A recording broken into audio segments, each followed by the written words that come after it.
আসসালামু আলাইকুম, আমি সুমাইয়া শিরিন হুমায়রা, বঙ্গবন্ধু শেখ মুজিব মেডিকেল কলেজের ফাইনাল ইয়ার এমবিবিএস একজন পরীক্ষার্থী।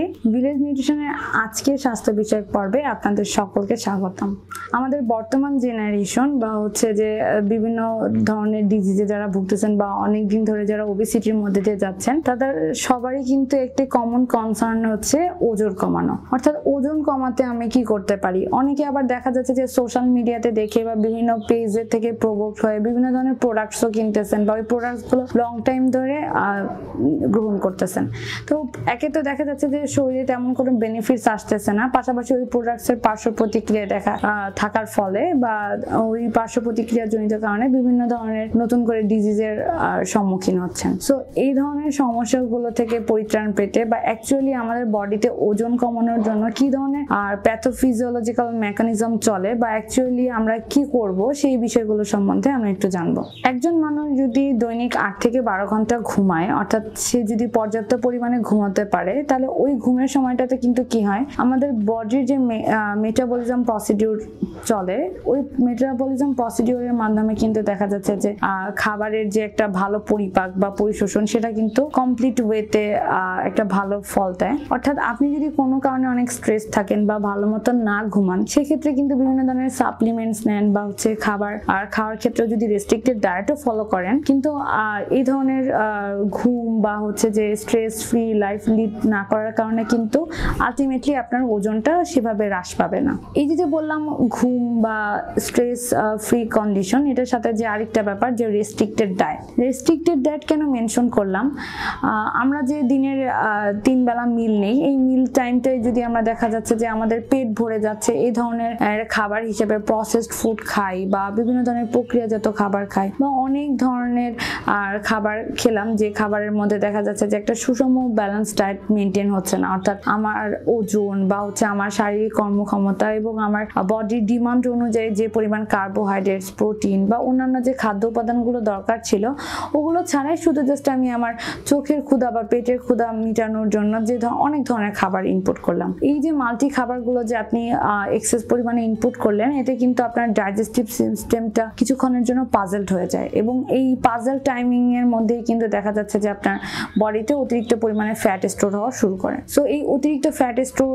কমাতে হলেও কিন্তু আপনাকে অবশ্যই রেস্ট্রিক্টেড ডায়েটে নামতে হবে, অর্থাৎ কোন খাবারগুলো আমার জন্য প্রয়োজনীয় এবং কোন খাবারগুলো আমাকে বর্জন করতে হবে সেই বিষয়ে আপনাকে কিন্তু একটা সুস্পষ্ট ধারণা থাকতে হবে।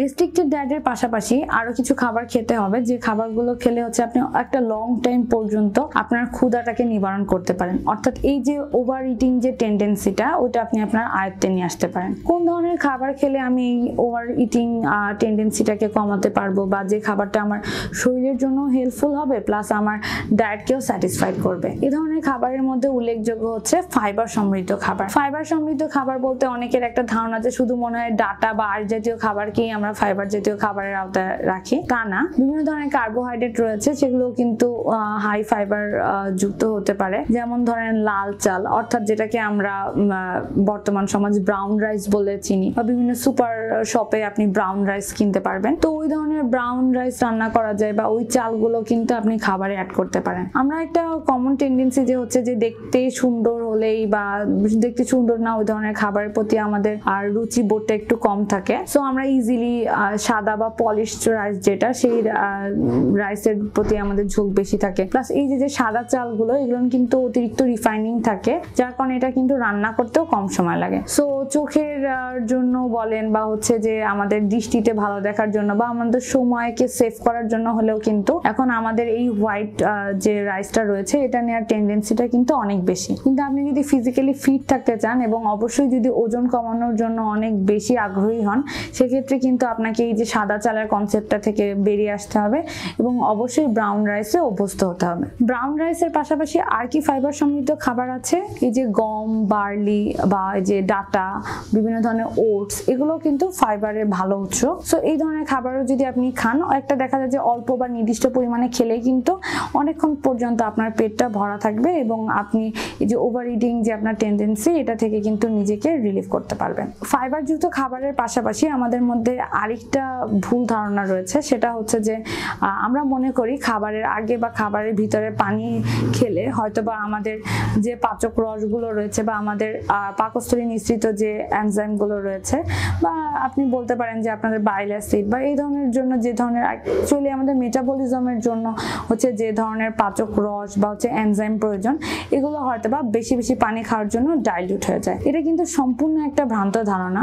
আমরা যে খাবারগুলো খাচ্ছি আপনি লক্ষ্য করবেন এই খাবারগুলোতেও কিন্তু একটা ভালো অ্যামাউন্টে পানি থাকে। তো যখন আপনি ফুডটা ইনটেক করতেছেন ওই ফুডের মধ্যে যে পানিটা রয়েছে ওটা যদি আপনার পাকস্থলীর রসকে বা হচ্ছে অন্যান্য যে পাচক রসগুলো রয়েছে ওগুলোকে যদি ডাইলিউট না করে, তাহলে বাইরে থেকে পানি খেলে কেন আপনার এই এনজাইম বা এই পাচক রসগুলো ডাইলিউট হবে, এই কথাটা একটু ভেবে দেখবেন।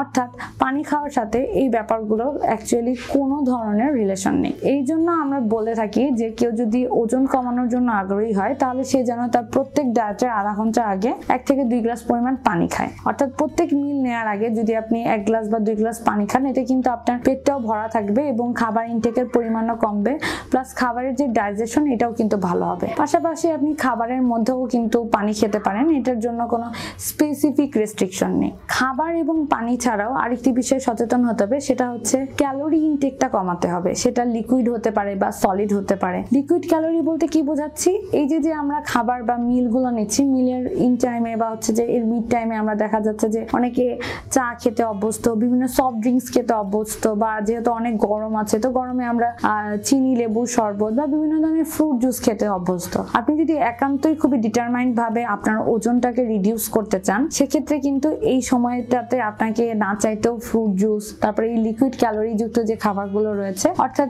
ফ্রি সুগার বা সুগার রিলেটেড যে খাবারগুলো বা পানীয়গুলো রয়েছে সেগুলোকে কিন্তু বর্জন করতে হবে। পাশাপাশি আরেকটি বিষয় খেয়াল রাখতে হবে, এই যে খাবার, ঘুম, এগুলো ছাড়াও খুবই ইম্পর্টেন্ট যে বিষয়টা আমরা অহরহ স্কিপ করে যাই সেটা হচ্ছে শারীরিক ব্যায়াম বা শারীরিক কসরত। তো দৈনিক যদি আমরা ডায়েটের পাশাপাশি 2 বেলা করে অর্থাৎ সকালে বা বিকালে 20 মিনিট পর্যন্ত একটু হেভি এক্সারসাইজ করতে পারি, যদি আপনার শারীরিক কোনো অসুবিধা না থাকে, অর্থাৎ একটু দৌড় বা স্ট্রেনিং যে এক্সারসাইজ গুলো থাকে, ব্যায়াম, অথবা একান্তই যদি এগুলো না করা যায় তো সেক্ষেত্রে আপনি 20 মিনিট করে হাঁটতে পারেন। এই এক্সারসাইজ গুলো কিন্তু আপনার খাবার পরিপাকে সাহায্য করবে, পাশাপাশি আপনার মাসেলসে যে প্রোটিন গুলো রয়েছে বা যে গ্লুকোজ গুলো স্টোর হয় এগুলো কিন্তু আপনার শরীরের চাহিদা অনুযায়ী এগুলোকে ভাঙতেও সাহায্য করবে। আর পাশাপাশি গ্লুকোজের লেভেলটা মেনটেন করতে তো অবশ্যই এটা অনেক হেল্পফুল। অর্থাৎ ওভারঅল শারীরিক কন্ডিশনের জন্য কিন্তু ব্যায়াম খুবই উপযোগী। এই যে ডায়েট প্ল্যানটা আপনার রয়েছে অর্থাৎ ওজন কমানোর জন্য, এই ওজন কমানোর ক্ষেত্রে কিন্তু আপনাকে যে প্রসেস ফুডগুলো আমরা খাই এই সময়টা কিন্তু প্রসেস ফুডগুলোকেও আবার টোটালি প্রহিবিট করতে হবে। পাশাপাশি শাকসবজির পরিমাণ অনেক বাড়াতে হবে, প্রোবায়োটিক্স হিসেবে দইয়ের পরিমাণটা বাড়াতে হবে। একান্তই যদি আপনি গ্লুকোজ বা ক্যালোরি যুক্ত লিকুইড সুগার এগুলো যদি বয়কট করে থাকেন, তারপরও যদি আপনি চান যে না আমি একটু লেবু শরবত বা হচ্ছে চা কফি অনেক বেশি টেস্টলেস হয়ে যাচ্ছে, সেক্ষেত্রে আপনি কিন্তু একটু মধু ইউজ করতে পারেন আপনার খাবারে।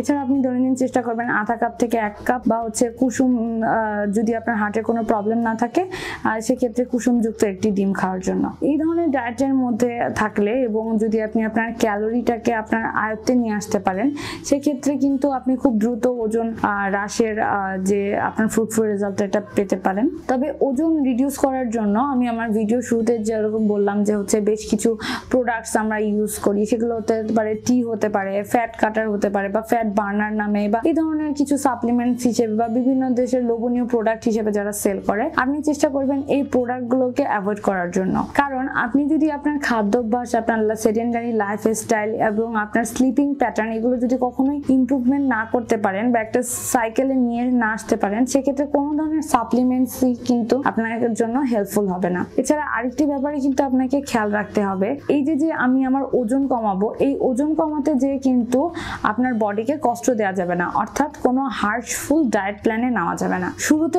অল্প অল্প করে আপনার ডায়েটকে রেস্ট্রিক্ট করতে হবে এবং আপনার জন্য প্রয়োজনীয় খাবারগুলো ইনটেক করতে হবে। অনেকে দেখা যায় যে বর্তমান জেনারেশন এখন কিটো ডায়েট বা হচ্ছে যে লং টার্ম ফাস্টিং বা দেখা যাচ্ছে যে না খাওয়ার মতো বিভিন্ন ধরনের হেকটিক স্টেপ নেয়। এই স্টেপগুলোতে কিন্তু দেখা যাচ্ছে যে যদি আপনার ওজনটা খুবই ড্রাস্টিক্যালি রিডিউসও হয়, কিছুদিন পরে হয় ওয়েটটা রিগেইন হয়ে যায় বা শারীরিকভাবে আপনি ভেঙে পড়েন বা আপনার যে ফেসিয়াল যে ফোর পোরস গুলো রয়েছে বা রিঙ্কেলস গুলো এগুলো আরো বেশি প্রমিনেন্ট হয়, প্লাস হচ্ছে আপনার ওভারঅল স্বাস্থ্য বা আপনার স্কিনের কিন্তু অনেক ক্ষতি হয়। সো যে কোনো ধরনের ডায়েট চার্ট বা ডায়েট প্ল্যান ফলো করার ক্ষেত্রে কিন্তু অবশ্যই আপনি একজন ভালো নিউট্রিশনিস্ট অথবা একজন ওয়েল এডুকেটেড বা হচ্ছে যে বা আপনার আশেপাশে যে কোনো যদি ভালো ফিজিশিয়ান থাকে সেই ফিজিশিয়ানের সাথে কনসাল্ট করে আপনার ওয়েট, আপনার হাইট, আপনার ওয়ার্ক প্যাটার্ন এবং পাশাপাশি আপনার কোনো ধরনের ডিজিজ আছে কিনা এগুলো এনশিওর করে অবশ্যই আপনি আপনার ডায়েট বা হচ্ছে যে রেস্ট্রিক্টেড আপনার যে লাইফস্টাইলটা লিড করবেন সেটার জন্য একটা সুপরামর্শ গ্রহণ করবেন। ধন্যবাদ আমাদের সাথে থাকার জন্য। আশা করি ওজন কমাতে যে কেউ আপনার শরীরে আর যাতে ক্ষতি হয় বা হচ্ছে যে আপনি বিভিন্ন ধরনের ডিজিজের দিকে ধাবিত হচ্ছেন এরকম কোনো ড্রাস্টিক ডিসিশন নেবেন না। আপনার বডির ফিজিওলজিক্যাল যে মেকানিজমটা আছে সেটাকে মেনটেন করেই আপনি আপনার ওজন হ্রাসের জন্য চেষ্টা করবেন। আমাদের সাথে থাকার জন্য আপনাদের অসংখ্য ধন্যবাদ। এরকম আরো স্বাস্থ্য বিষয়ক টিপস পাওয়ার জন্য আমাদের ভিলেজ নিউট্রিশন পেজ থেকে ফলো করবেন।